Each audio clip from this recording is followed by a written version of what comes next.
The Holy Gospel according to Luke, the 23rd chapter. Glory to you, O Lord. When they came to the place that is called the Skull, they crucified Jesus there with the criminals, one on his right and one on his left. Then Jesus said, "Father, forgive them, for they do not know what they are doing." And they cast lots to divide his clothing, and the people stood by, watching. But the leaders scoffed at him, saying, "He saved others, let him save himself, if he is the Messiah of God, his chosen one." The soldiers also mocked him, coming up and offering him sour wine, and saying, "If you are the King of the Jews, save yourself." There was also an inscription over him, "This is the King of the Jews." One of the criminals who were hanged there kept deriding him and saying, "Are you not the Messiah? Save yourself and us." But the other rebuked him, saying, "Do you not fear God, since you are under the same sentence of condemnation? And we indeed have been condemned justly, for we are getting what we deserve for our deeds. But this man has done nothing wrong." Then he said, "Jesus, remember me when you come into your kingdom." Jesus replied, "Truly I tell you, today you will be with me in paradise." The Gospel of the Lord. Praise to you, O Christ.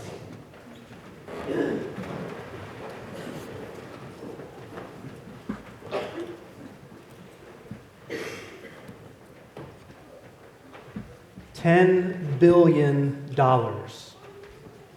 That's a billion with a B.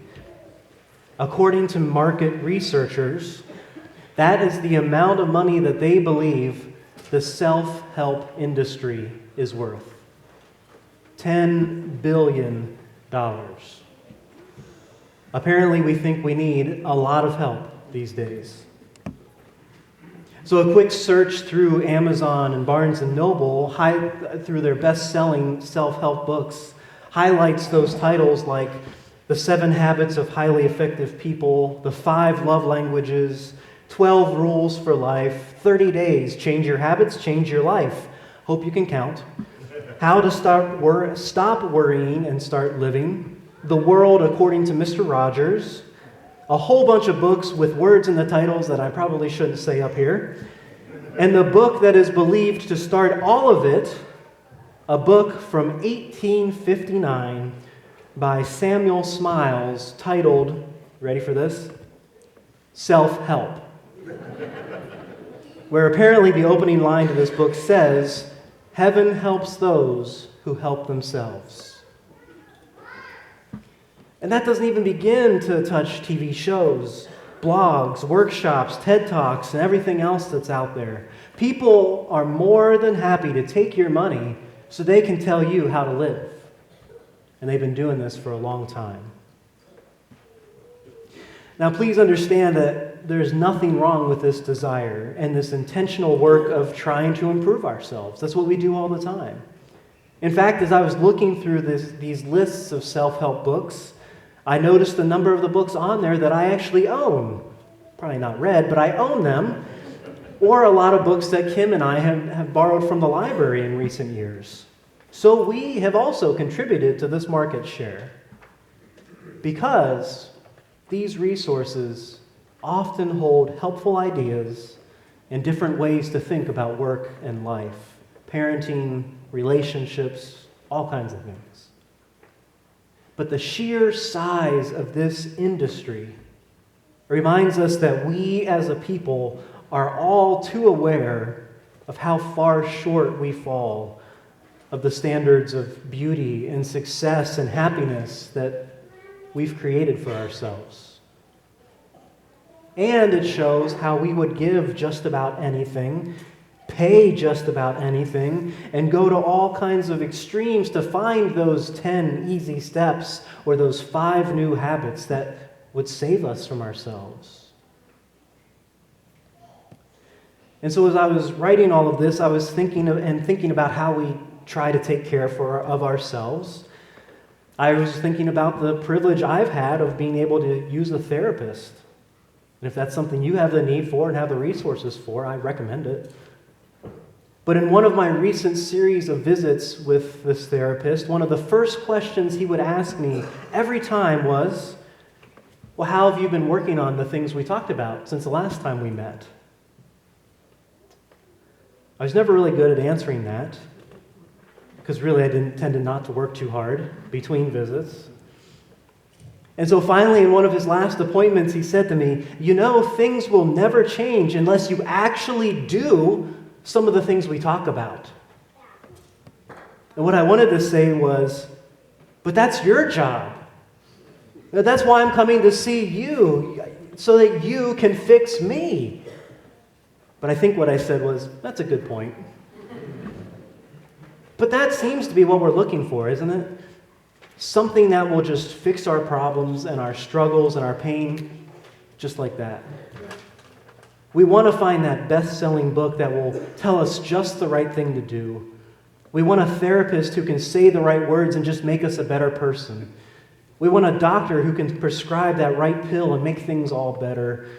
We want to buy that right product that will improve our lives in a snap, because the commercial says it will. So I bought an elliptical last winter, thinking I could get in better shape. But just buying the thing doesn't do the job. Apparently you have to use it like more than twice. I would have returned it if it wasn't used. But this doesn't just end with us. I mean, we look around in our country and in our world, and we see and we feel all kinds of pain and suffering. And somehow we've been trained to believe that if we just elect the right kind of politician or enact the perfect set of laws, things will be better, just like that. But how's that worked out for us? But then at some point, hopefully, we finally turn to where we should have turned in the first place, to God. But still, that doesn't always go as we want it to, does it? Because when we do that, we have this image of Jesus or an idea of the things that we want Jesus to bring to us, or we have our own plan for the ways that we want Jesus to fix these things in our life that cause us pain and suffering. And in our anxiety, we picture Jesus, and we want Jesus to be this magical, fix-it-in-a-jiffy kind of Savior. How frustrating is it then when we discover a completely unexpected kind of Savior, or a completely different Jesus than who we had envisioned? So today we're here to recognize Christ the King Sunday, the reign of Christ, which again is the final weekend in the church here before we look ahead to Advent and start all over. It's the conclusion of that year where we can take the time and celebrate and look back at how we followed the life and the ministry of Jesus and give thanks for his incredible rule in the world and his rule in God's kingdom. And because we're doing that, you would think that in our readings we would be hearing stories about Jesus with all of those followers who are celebrating and shouting his name, like we do on Palm Sunday when we sing Lift High the Cross. Or that we'd hear about his miraculous acts of casting out demons and feeding the multitudes and keeping the wine flowing when it was about to run out. I mean, some way, anyway, we should be celebrating this rule and power of Jesus, God in the flesh. Except, as you heard, what we got was his death on the cross, hanging in between two criminals, being mocked by crowds and the leaders and the soldiers and the other criminals, nearly everyone who was present there. Come on, Jesus, save yourself, save us. That's what you came to do, right? Let's see it. I mean, we want a Savior. We need a Savior, that's for sure. But how can Jesus be the Savior that we want and we need when his exaltation comes from his suffering and his death on a cross? Maybe that's exactly why he's the Savior we need. Instead of one who fixes everything in an instant, Jesus is the one who walks with us through the darkest valleys. Instead of ruling with heavy-handed power, Jesus rules this world and finds his holiness from the lowliness and the humbleness of those places where no one else wants to be. Instead of wearing the crown and the clothes of royalty, he wears that crown of thorns and has his clothes stripped from him and divided by lots. Instead of lashing out at the ones who seek to cause him harm, he offers words of peace and forgiveness. Instead of confirming the sentence of these condemned criminals on his sides, he offers an invitation into the paradise of God's kingdom. What are we to do with this kind of king? A king who refused to save himself from the cross, and a king who does not seem to save us from our own crosses either.